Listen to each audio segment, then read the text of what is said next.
बिस्मिल्लाहिर्रहमानिर्रहीम। अस्सलाम वालेकुम। इंशाल्लाह आज हम चैप्टर नंबर 7 को ही कंटिन्यू करेंगे, जो कि हम लास्ट टाइम पढ़ रहे थे। अपना कंटेनर एंड क्लोजर का इंट्रोडक्शन, एक छोटा सा ओवरव्यू आपको दिया था। अब हम देखेंगे कि टाइप्स ऑफ कंटेनर क्या होते हैं और इनको क्लासीफाई किस तरह करते हैं, कि किस तरह के कंटेनर हमारे पास मार्केट में, और क्लोजर्स, कंटेनर और क्लोजर्स किस तरह के हमारे पास मार्केट में मौजूद है और इनको हम क्लासीफाई किस तरह करते होते हैं। तो आज का हमारा टॉपिक क्या हुआ है? Types of container. Types of container. Container की टाइप्स क्या होती हैं? आप यहाँ पर ये भी कह रहे हैं क्लोजर, जो उसके ऊपर उसके ढकने होते हैं, उनको भी बुनियाद बना रहे हैं। इनकी बुनियाद के ऊपर हम देखेंगे कि कैसे हमारी क्लासिफिकेशन होती है। ठीक हो गया जी?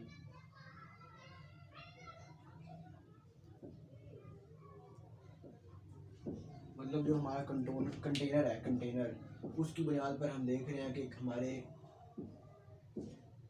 कितने टाइप के कंटेनर होते हैं क्लोजर्स के ऊपर। और जब हमें मुख्तलिफ मेडिसिन चाहिए होती है, उनको मुख्तलिफ चीज़ों में हम रखते होते हैं, तो उसके हिसाब से। तो जो हमारी पहली टाइप है वो है एयर क्लोज कंटेनर।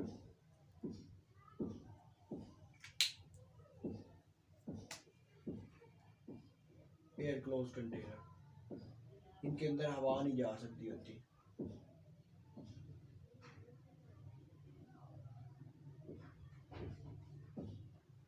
कभी आपने सिरप्स वगैरह देखे हैं जिन कंटेनर के अंदर वो पैक्ड होते हैं? सिरप जिन कंटेनर के अंदर पैक्ड होते हैं, उनके अंदर हवा आना बहुत मुश्किल होता है, क्योंकि ऊपर से सील करने के बाद उसको नीचे से एक छोटा सा पिंच किया जाता है, ताकि वो कोई गुंजाइश ही ना हवा के अंदर आने की। एयर क्लोज कंटेनर को इसलिए भी प्रीफर किया जाता है कि जब हम बड़ी सारी प्रिपरेशन बनाकर उनको एक जगह से दूसरी जगह ट्रांसपोर्ट करते हैं ना, तो तब भी एयर क्लोज कंटेनर बहुत ज़्यादा इस्तेमाल होते हैं। जैसे कि आपके कानों में डालने के लिए ड्रॉप्स और एयर्स वगैरह होते हैं, इनको नीचे से हर्मेटिकली शील्ड किया जाता है, सील्ड होगा। तो जब आप उसको खोलते हो तब एयर अंदर जाती है, लेकिन जब तक आपने उसको खोला नहीं, एयर उसको टच नहीं कर रही। इसी तरह सिरप जब आप खोलते हो तो तब एयर अंदर जाती है, अदरवाइज़ वो बिल्कुल सील्ड होते हैं, उनके अंदर एयर वगैरह है जो नहीं हो जाती। तो ये एयर शील्ड कंटेनर, जिनको एयर के साथ सील किया जाता है कि अंदर हवा ना जा सके।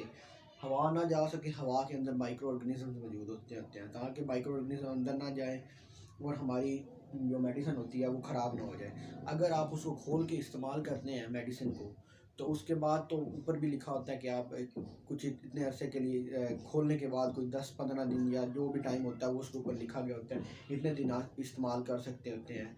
तो ये एयर सील्ड कंटेनर हमारी टाइप 1 थी, एयर सील्ड कंटेनर्स। ये जब हम मेडिसिन को बड़े स्केल के ऊपर एक जगह दूसरी जगह प्रिपेयर करके भेजते हैं, तब हमारे पास ये एयर सील्ड कंटेनर इस्तेमाल होते हैं। दूसरी हमारी टाइप है जी, आप कह लें जी tamper proof packing, tamper evident packing या tamper proof packing. Proof container या पैकिंग कह लें आप।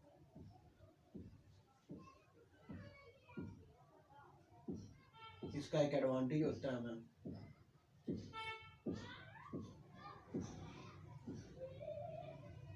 आपने कभी आपकी मेडिसिन आती होती है CAC 10,000, पानी में मिला के लिए कैल्शियम सप्लीमेंट होता है वो।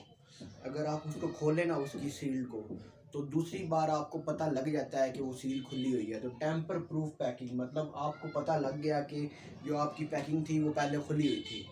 वो CAC की गोली होती है ना, उसको हम खोलें, उसके ऊपर तार टाइप एक होती है, लेकिन उस तार को हम दोबारा नहीं लगा सकते। अगर लगा भी दें तो चुस्पा सही तरह से नहीं होगी, हमें बिल्कुल पता लग जाएगा कि कंटेनर जो है वो पहले खुला हुआ था।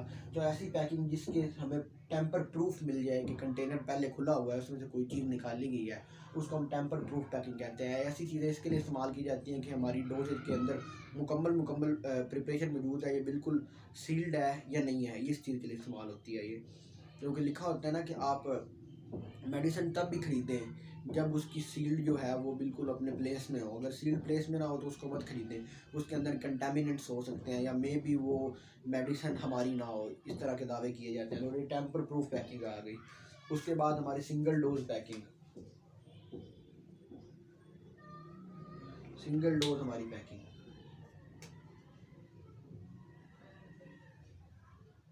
सिंगल डोज पैकिंग या कह लें या कंटेनर कह लें।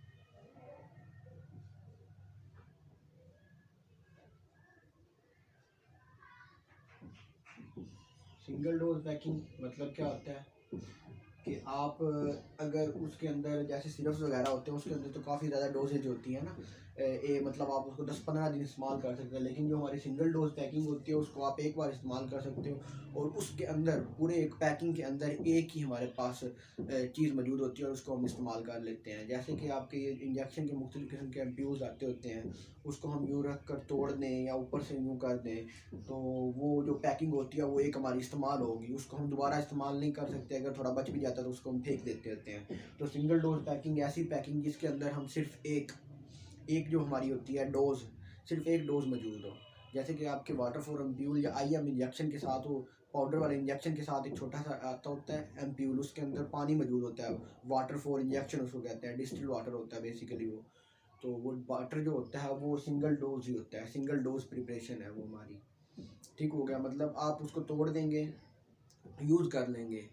सिंगल उसमें सिर्फ एक डोज मौजूद थी। सिरप के अंदर तो काफ़ी ज़्यादा डोजेज मौजूद होती है ना, मतलब आप उसको 15-20 दिन इस्तेमाल कर सकते हैं। लेकिन इसको आपने खोला और एक बार इस्तेमाल किया, इसको आप मज़ीद इस्तेमाल नहीं कर सकते। तो ये हमारी ये पैकिंग आ गई। उसके बाद हमारी मल्टी डोज पैकिंग आती है जी, मल्टी डोज पैकिंग हमारी, मल्टीपल डोज पैकिंग कह लें।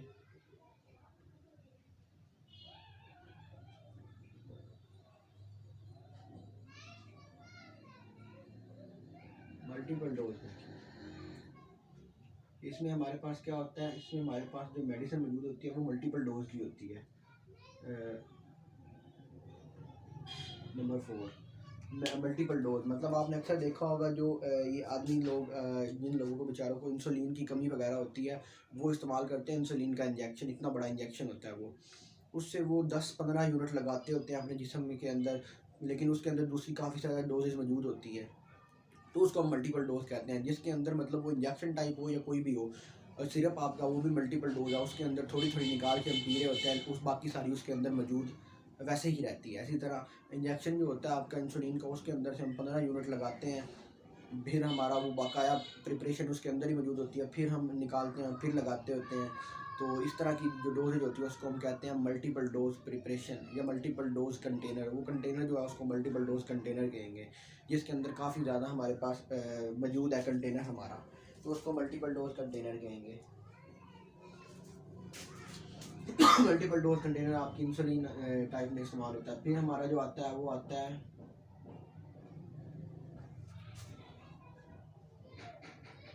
एयर, एयर नहीं आप इसको हीट कह रहे हैं।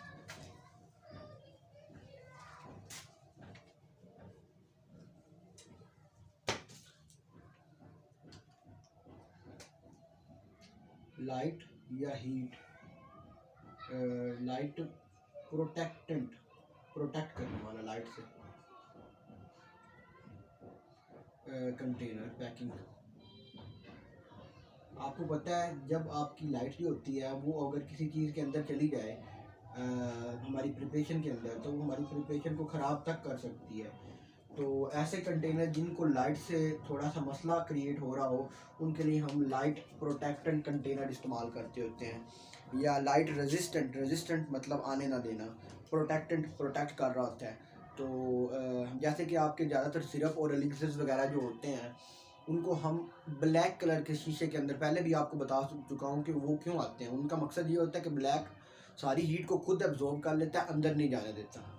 तो ये लाइट रेजिस्टेंट पैकिंग आ गई। या हम उसको कोई ऐसी कलरिंग कर देंगे जो कि अंदर जो है पैकिंग ना जाने जाए, इतनी मोटी पैकिंग कर देंगे जैसे कि आपके अक्सर जो होते हैं ये एरोसोल्स वगैरह, या आपकी कह लें कोई भी प्रिपरेशन जिसके अंदर काफ़ी मोटी पैकिंग हो तो उसका काम ये होता है कि वो अंदर लाइट को या हमारी जो हीट बाहर से होती है, लाइट हीट ही तो होती है, उसको अंदर नहीं जाने देता। तो ये हमारे पास होता है लाइट रेजिस्टेंट पैकिंग। उसके बाद हमारे पास होती है हर्मेटिकली सील्ड पैकिंग।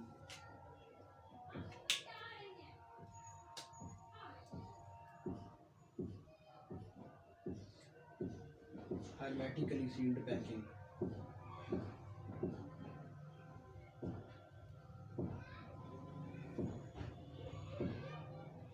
पैकिंग और कंटेनर कह लें आप।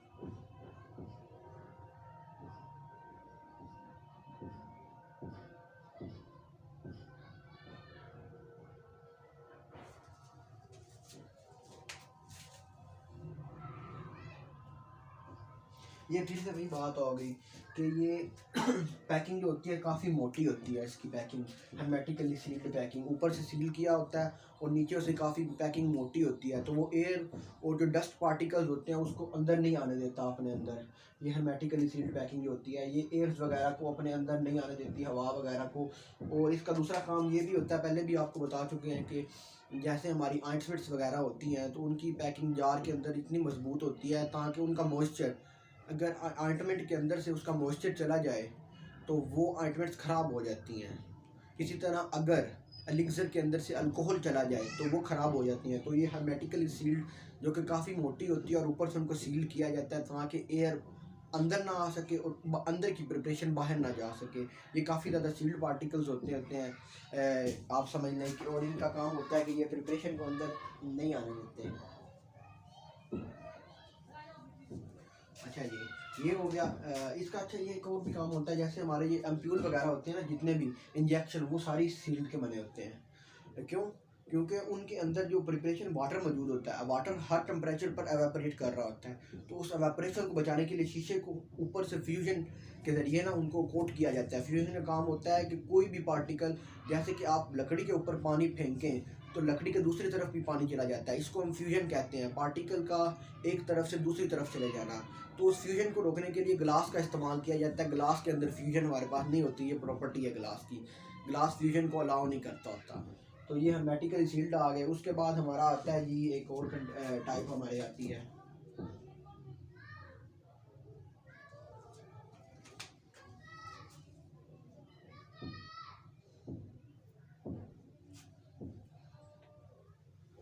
Aerosol containers.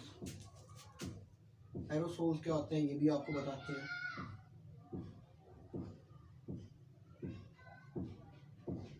एरोसोल कंटेनर्स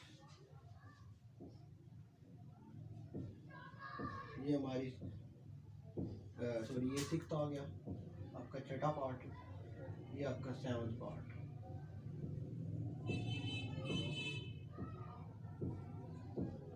ये कह रहे हैं आप 6th। तो एरोसोल कंटेनर, एरोसोल्स हमारे पास होते हैं सोल पार्टिकल होते हैं। हम जो होती है गैस उसको लिक्विड के अंदर डिज़ोल्व कर देते होते हैं। हालांकि गैस और लिक्विड आपस में मिक्स नहीं होती, आपको पता है, ऊपर नीचे रहती होती हैं, लेकिन जब उनको प्रेशर से दबाव किया जाता है ना तो हमारे पास गैस और लिक्विड आपस में डिज़ोल्व हो जाती है और एक पार्टिकल बनाती हैं जिसको हम कहते हैं एरोसोल्स। लिक्विड गैस पार्टिकल्स का लिक्विड के अंदर डिज़ोल्व हो जाना, ये नहीं कि ऊपर तैरते रहना, अंदर डिज़ोल्व हो जाना, ये हमारे पास एरोसोल पार्टिकल्स होते हैं। तो एरोसोल पार्टिकल जो होते हैं ये हमारे पास कब इस्तेमाल होते हैं? हमारे जो सांस अस्थमा के मरीज़ होते हैं पेशेंट्स, जिनको अस्थमा का मसला होता है, वो इस्तेमाल करते होते हैं। पंपर आपने देखा हो तो उस पंपर को इसी बुनियाद पर बनाया जाता है, एरोसोल की बुनियाद पर। उसके अलावा हमारे जो स्प्रे वगैरह हमारे घर में इस्तेमाल होते हैं, अक्सर लोगों स्पोर्ट्स में आपने देखा होगा, क्रिकेट वगैरह में या फुटबॉलिंग जो कर रहे होते हैं, फुटबॉल मैच वगैरह में, जब किसी बंदे को कोई इंजरी वगैरह होती है तो फौरी भाग के आते हैं और उसको स्प्रे लगाना शुरू कर देते हैं। वो होता है पेन किलर या एंटी इन्फ्लेमेशन स्प्रे। वो फौरी जो ऊपर जो होता है एरिया उसको सुन करके दर्द को नहीं होने देता, पेन रिलीवर होता है वो। तो वो कंटेनर भी जो होता है वो हमारा इसी एरोसोल बेस के ऊपर बना होता है। आप देखेंगे उसको यूँ खोला तो उसके अंदर प्रेशर इतना ज़्यादा होता है, क्रिएट हो रहा होता है कि वो उसको यूँ मतलब यूँ समझ लें कि जैसे उनको सिर्फ थोड़ी सी जगह चाहिए थी बाहर निकलने के लिए और वो भाग के निकलते हैं आर्मी की तरह। जैसे एक आर्मी को छोड़ दिया जाए हमला करने के लिए तो वो यूँ भाग रही होती है।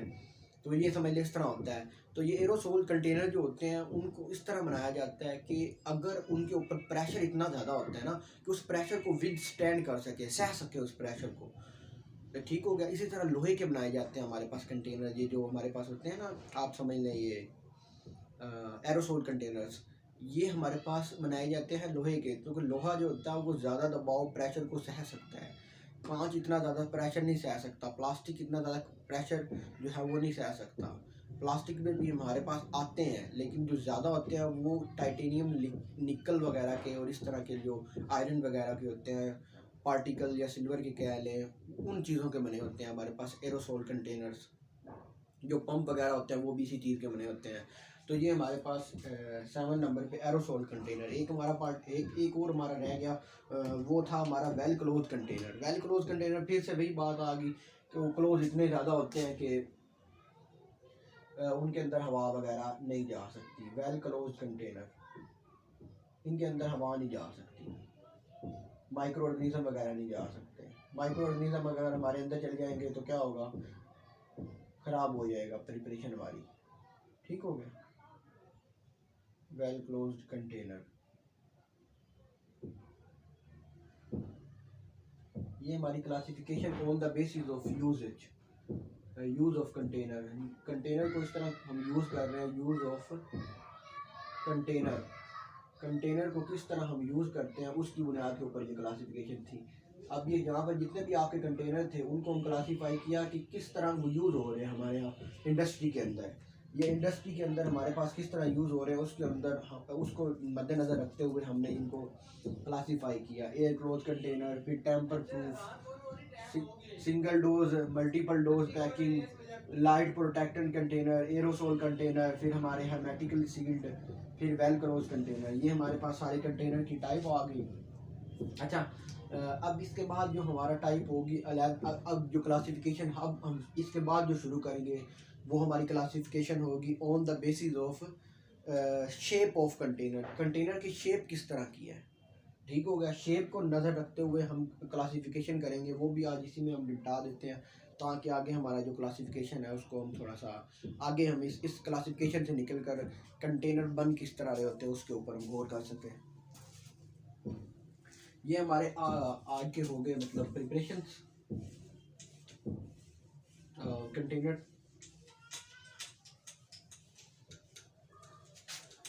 ये यूजेस ऑफ कंटेनर, हम कंटेनर को फार्मास्यूटिक्स में यूज़ कैसे करते हैं फार्मेसी वगैरह में, उसके ऊपर ये हम आपकी क्लासिफिकेशन सारी की सारी बेस कर रही थी।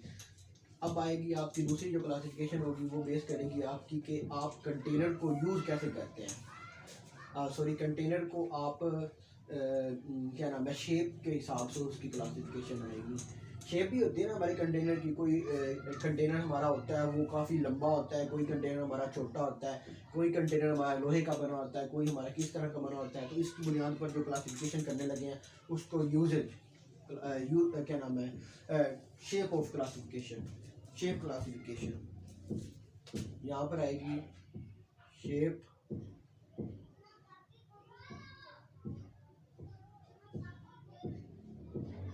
शेप क्लासिफिकेशन,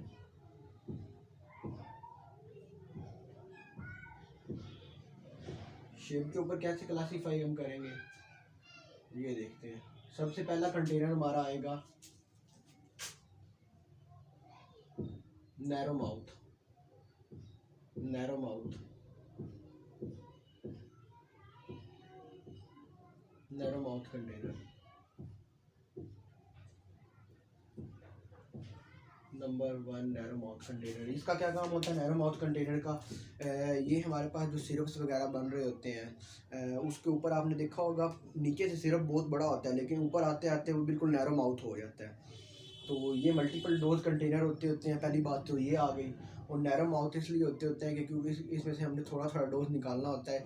अगर वो बड़ा होगा माउथ उसका तो आप अंदाज़ा लगा लें कि मल्टीपल डोज हमारे पास नहीं आ पाएगी। सिरप लिक्विड की प्रिपरेशन के लिए ज़्यादातर इस्तेमाल होता है narrow mouth container.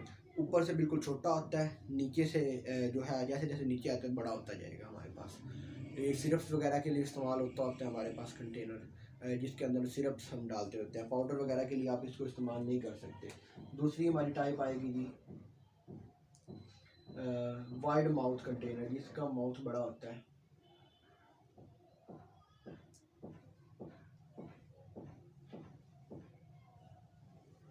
Wide mouth container,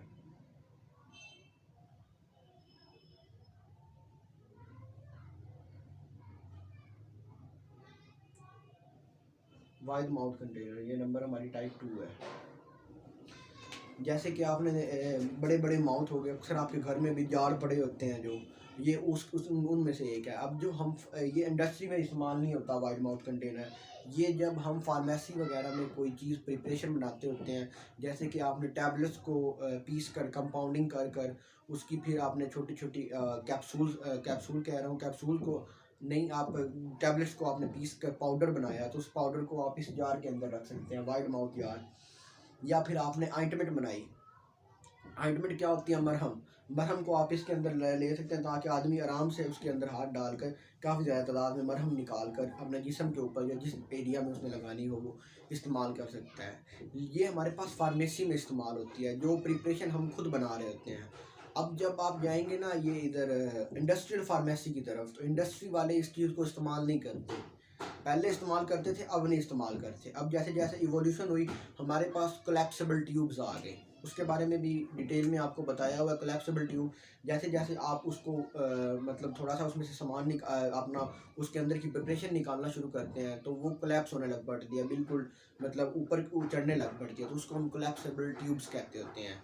ये आपकी आर्टमेंट्स के लिए फार्मेसी में वो इस्तेमाल होती है, लेकिन जब हम फार्मेसी में नहीं काम कर रहे होते तो तब वाइड माउथ कंटेनर, इसके अंदर पाउडर भी रख सकते हैं, आइंटमेंट्स भी आप रख सकते हैं, तो ये हमारे पास इस्तेमाल होता है। उसके बाद आपके शेप के ऊपर आ गया जी एम्प्यूल्स।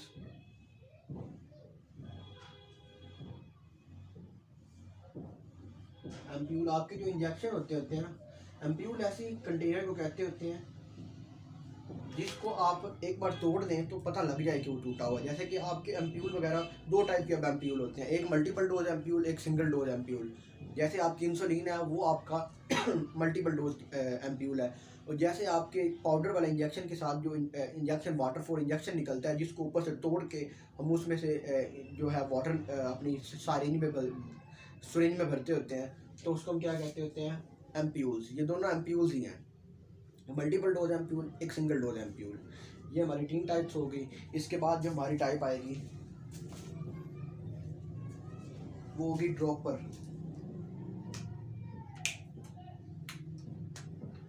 ड्रॉपर आपके जो कतरे वगैरह होते हैं, ये आँखों में डालने के लिए या कान में डालने के लिए, या बच्चे जो होते हैं उनको ड्रॉपर के ज़रिए सिरप दिया जाता है, तो ये वो ड्रॉपर बोतल होती है। इसके ऊपर ही ड्रॉपर लगा दिया जाता है ताकि बच्चों को मुश्किल वगैरह ना आए। कतरे निकलते हैं और उसके हमें पता लग जाता है, उसके ऊपर लिखा होता है कि बच्चों को 3 कतरे दे, 4 कतरे दे, 5 कतरे दे, तो हम वो काउंट कर लेते हैं कतरे और उसको दे देते हैं। तो ये हमारे पास ड्रॉपर बोतल होती है। इसका शेप होता है, इसके ऊपर छोटा सा यूँ लगा होता है, जिसका कंटेनर बिल्कुल इतना छोटा सा होता है, नैरो होता है कि उसके अंदर में से सिर्फ एक ही आपका जो है वो निकल सकता है। थोड़ा मैं आपको दिखाता भी हूँ।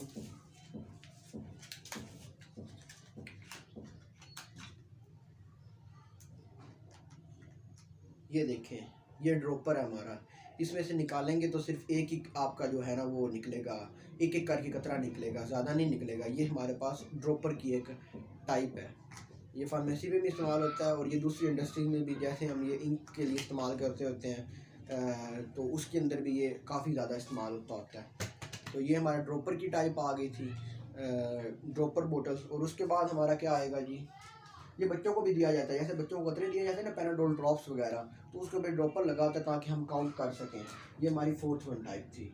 फिर हमारी कोलैप्सिबल ट्यूब्स आ गई, वो पहले भी आपको बता चुका हूँ क्या होती हैं कोलैप्सिबल ट्यूब्स। नंबर 5th ठीक हो गया।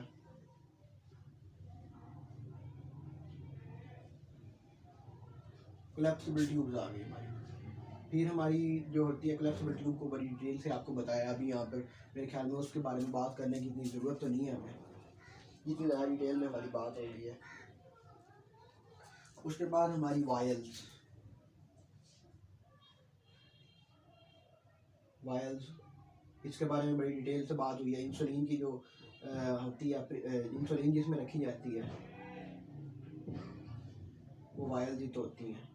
उसको हम एम्प्यूल्स नहीं भी कह सकते और कह भी सकते हैं आप, उसको वायल्स ही कह रहे तो अच्छा होगा, क्योंकि वायल्स यहाँ पे लिखा हुआ है।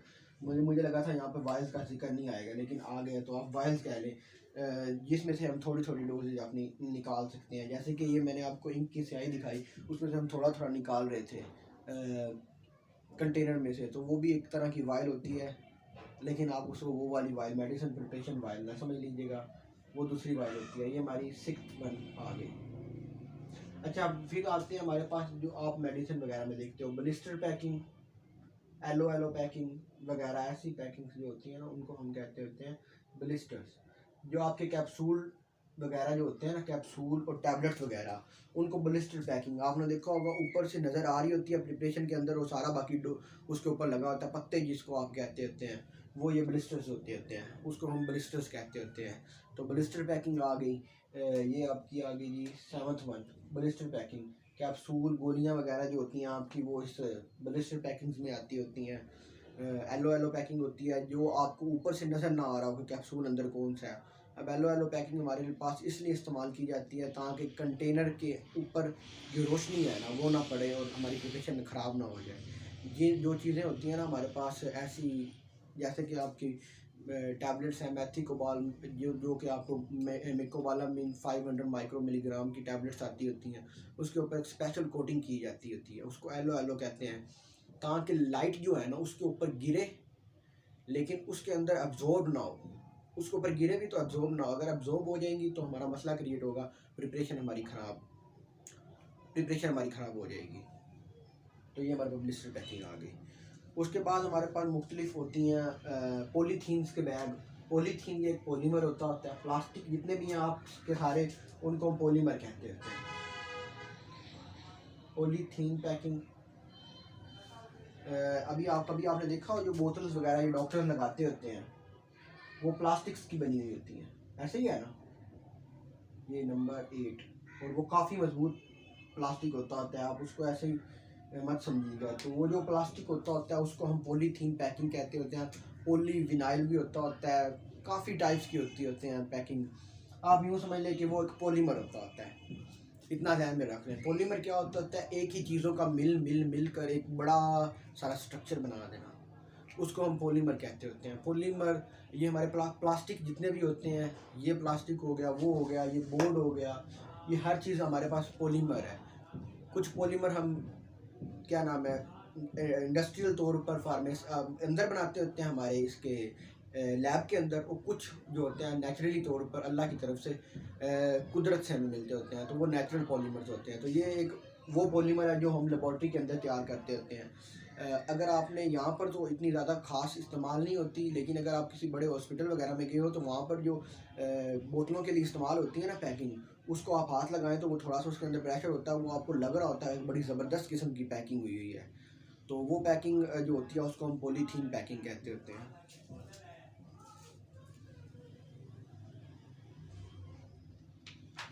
अच्छा, लास्ट आपका आ गया पाउडर्स जो होते हैं। अब पहले पाउडर्स वाइड माउथ कंटेनर में आते होते थे, अब जो हमारे पास एक और टाइप आ गई हुई है वाइड माउथ कंटेनर के अलावा, वो हो गई हुई है पेपर पैकिंग। पेपर के अंदर जो होता है ना आपके वो पेपर के अंदर पैकिंग करके ना उसको पाउडर्स को, जैसे कि आपके राइजे के इंस्टा वगैरह के साशे होते हैं, उनको पेपर के अंदर पैकिंग करके डोजेज के ऊपर उसको क्या नाम है क्लोज करके फिर उसको एक बड़े डब्बे के अंदर डाल दिया जाता है। उसके अंदर 10, 20 या 30 जितनी भी उन्होंने रखनी हो कंटेनर की टाइप वो होती है। तो पेपर पैकिंग हमारी 9 वन आ गई, और यहीं पे हमारा जो है वो ये ख़त्म होता है। शेप क्लासिफिकेशन, पहले हमारी क्लासिफिकेशन थी किसकी, पहले हमने पूरा पढ़ा कंटेनर के बारे में, फिर हमने पढ़ा classification on the basis of method of use, उनका यूज़ किस तरह किया जाता है। फिर शेप, ये इनकी शेप के ऊपर सारी पैकिंग है, शेप के ऊपर, शेप है ना ये वाइड माउथ, ये कंटेनर की शेप है। पहली क्लासिफिकेशन हमारी थी हम कंटेनर को इंडस्ट्री में यूज़ कैसे करते हैं, फार्मेसी में यूज़ कैसे करते होते हैं, यूजेज के बेस के ऊपर। और ये वाली हमारी क्लासिफिकेशन किस बेस के ऊपर थी, ये वाली क्लासिफिकेशन शेप के ऊपर बेस करती थी। अब आगे जो हमारा टॉपिक आएगा इंशाल्लाह वो होगा हमारा ये प्रिपरेशन जो होती है हमारे पास कंटेनर ये किन चीज़ों से मिल के बने होते हैं। वेरी इंपॉर्टेंट टॉपिक फिर से मैं कहूँगा क्योंकि वो काफ़ी आता होता है उसमें से, तो आप उसको ज़रा गौर से सुनेंगे इंशाल्लाह। और आज के लिए इतना ही था इंशाल्लाह। अगर आपको कोई क्वेश्चन वगैरह हो तो इंशाल्लाह लाजमी मुझसे पूछिएगा। अस्सलाम वालेकुम, अल्लाह हाफ़िज़।